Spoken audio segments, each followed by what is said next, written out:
pouvait pas arriver. On ne pouvait pas arriver à l'apex. L'instrument bloqué, on ne pouvait pas arriver parce qu'il n'était pas flexible. Alors, formation des changements de zone applicable. Regardez, pourquoi? Parce qu'il met les débris là. Tous les débris sont là, on ne peut plus rentrer.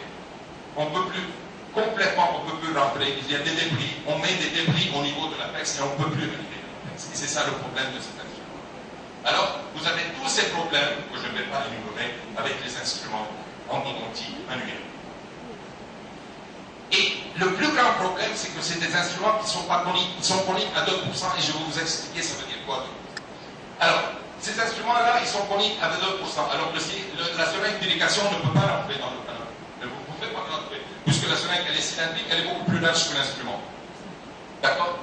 Alors, la deuxième chose, le master cone que vous mettez au début, le master cone pour faire la condensation, le cône de butin ne peut pas arriver à l'apex. Impossible qu'il arrive avec des instruments comme ça.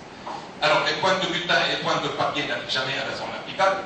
Alors, on a trouvé une solution dans le temps, c'est la solution qu'on appelle step-up. C'est ce qu'on faisait dans le temps pour arriver, ça nous prenait 3 heures, 4 heures de temps de travail. Et qu'est-ce qu'on faisait? Alors, la 10 arrivait à l'apex, la 15 arrivait à l'apex, la 20 arrivait à 1 mm de l'apex. On reprenait la 15, et puis la 25, et puis la 15, et puis la 30, et puis la 15, et puis la 35, et puis on utilisait 60 instruments pour arriver à l'apex et pour laisser l'apex ouvert. Et c'était ça le problème du step-up. Aujourd'hui, on ne le fait plus parce qu'on a des instruments flexibles et d'autres façons. La chose la plus importante est là. Regardez bien. Le diamètre du premier instrument, il est 10. Du deuxième, il est 15. La différence entre 10 et 15, c'est quoi? C'est 5. D'accord? 5, ça fait la moitié de 10. Alors la différence, elle est de 50%. Mais entre le 15 et le 20, la différence, elle est de 33%.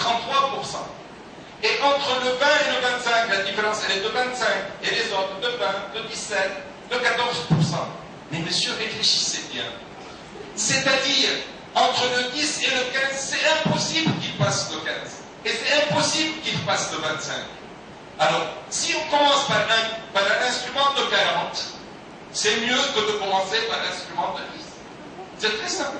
Je commence aujourd'hui par un instrument de 40 au niveau corollaire, je descends dans la moitié du canal avec un instrument plus fin, et je descends à l'apex avec un instrument très fin.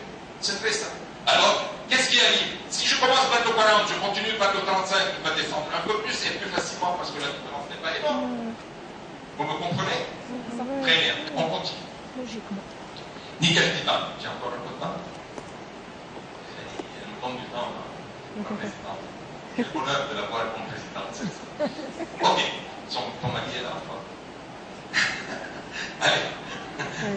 Alors, le nickel titane, c'est quoi? En 94, je vous assure, en 90, moi j'ai quitté le Liban, vous savez, je suis d'origine libanaise, je ne pouvais plus continuer cette guerre de même, je passé là-bas, parce que j'ai quitté, moi je suis un homme qui veut vivre, qui ne veut pas mourir. Alors, j'ai quitté en 90 le Liban, je suis venu en France, et puis en 92, je travaillais à Garancière, on travaillait comme des fous, à enlever des poches cassées, à déguister tout ça. Et en 92, j'ai contacté un ami qui s'appelle Gervais au Liban, je lui ai dit, écoute, je veux changer de métier, je ne peux plus travailler dans l'endodontie. C'est tuant, c'est un métier tuant, qui te tue tes nerfs, qui te tue tout.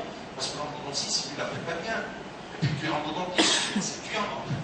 Alors, il m'a dit, calme-toi. En 94, je suis dit, bien, parce que vous contactez, il me dit, écoute, Roland, on est invité chez ma terre pour lancer un nouvel instrument qui s'appelle le profile.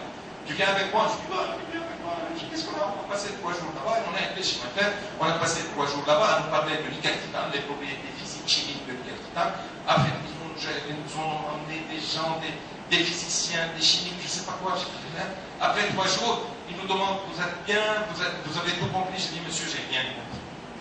Et moi, qu'est-ce que vous voulez que je comprenne un petit dentiste si le nickel titane va changer de forme au niveau de la Lune, parce que la pression de la Lune, elle est moindre que la pression de la Terre, et sur le chemin qui va de la Terre à minérée. Toutes les propriétés du nickel titane, et moi, les gens qui donnent des conférences sur le nickel titane et les propriétés, à la fin, j'applaudis, et je dis, vous êtes des idiots, messieurs, parce que personne n'a rien compris dans la salle.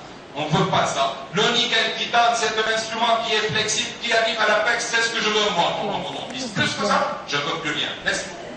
Alors, c'est ça le nickel titane, c'est ça la flexibilité du nickel titane. Regardez comment il arrive à l'apex sans aucun problème. C'est lui-même qui va arriver à l'apex, c'est pas vous. Vous n'avez à rien faire. Regardez, chez Disneyland, regardez. Si ce train-là n'était pas flexible, ils sont consulter par là. On est d'accord? Alors il doit être flexible. Un instrument qui n'est pas flexible, impossible qu'il arrive à cet apex-là. Impossible, messieurs. Votre instrument va bloquer là, pas là, va bloquer là, s'il n'est pas flexible. Et c'est ça, on a cette flexibilité qui nous donne cette force de l'instrument. Vous croyez que vous pouvez arriver à l'apex dans ce cas-là? Et vous les avez, ces cas-là. Vous les avez, je vous assure, mais vous ne pouvez pas arriver à l'apex. Dans ce cas-là, on est arrivé à l'apex sans aucun problème. Dans ce cas-là, on a fermé avec la lutte à Pelta, sans aucun problème. Et c'est ça, la force de l'ICAN. Flexibilité, elle permet une plus grosse conicité. Mais je vais expliquer en 2 mots c'est quoi la conicité. Parce que des gens, je dis conicité, ils ne me comprennent pas bien. Alors, la conicité, c'est quoi? Ça, c'est un instrument de 2% que vous utilisez, un instrument manuel. Alors, chaque millimètre, le diamètre de cet instrument-là va augmenter de 0,02 mm jusqu'au bout. C'est pour ça que c'est un instrument conique, mais de 2%.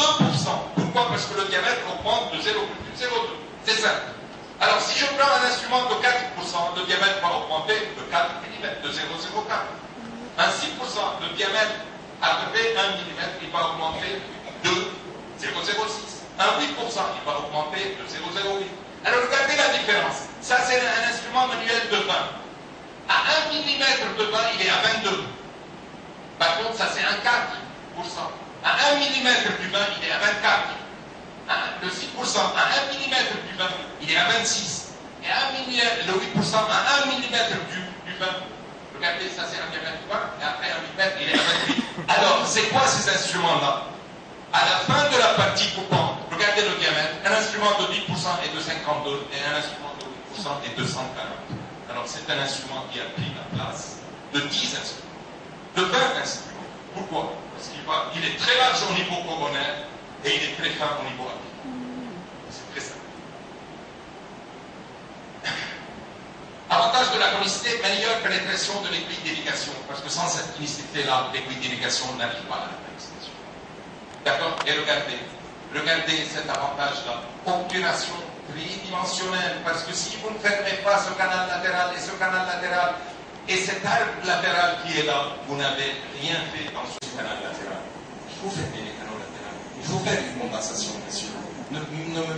C'est facile de faire un système B de condensation. Allez, je vous remercie. Et vraiment, merci. Vraiment, je suis très heureux d'être à Constantine. Hier, j'ai fait Constantine à pied. Regardez ce que j'ai fait. C'est une merveille. J'adore cette vie. Franchement, j'adore cette vie. Et quand quelqu'un de Constantine me dit, viens à Constantine, j'ai dit, je cours. Et la 6e fois, c'est la 6e fois, la 7e fois. Allez, merci beaucoup. Et si vous avez des questions, allez-y, je vous en prie. Mais s'il vous plaît, les questions, vous ne donnez pas les conférences à ma place. Posez des questions aussi.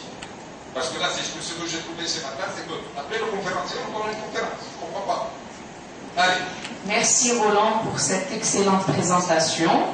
Je pense les meilleurs, ça va de la chirurgie propre jusqu'à la chirurgie sale. Et là, excusez-moi, on est dans l'os, on est dans une chirurgie parfaitement propre. La durée de l'intervention, évidemment. Et tout ceci va déterminer un score, le score de mise.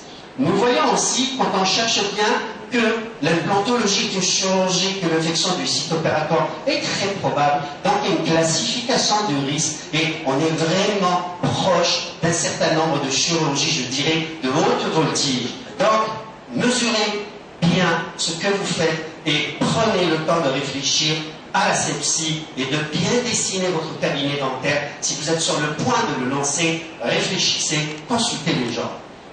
Le point sur lequel je vais certainement insister durant ce débat, c'est le rôle de l'assistante dentaire. D'ailleurs, je félicite les dentistes avec nous aujourd'hui. Il faut l'associer aux formations. C'est très important, c'est primordial. L'infirmière aujourd'hui, l'assistante dentaire, en implantologie, vous allez voir, elle va jouer le rôle de l'infirmière du bloc opératoire ou de l'IBOL. C'est important de valoriser, de l'impliquer. Elle doit avoir des notions d'ostéo-intégration. Elle doit comprendre les normes de sécurité. Elle doit être parfaitement vaccinée. Je parle de l'hépatite B. Son rôle se décline ici. Vous allez voir, j'ai dit que l'implantologie était une spécialité très chronophage. Vous avez besoin d'une épaule. Vous avez besoin de 2 autres mains pour avoir 4 mains et pour être et pour être efficace. La communication et la gestion du patient, c'est très important, la gestion préopératoire du patient. Ça, c'est un sujet pour lequel il faut poser des questions. Oui.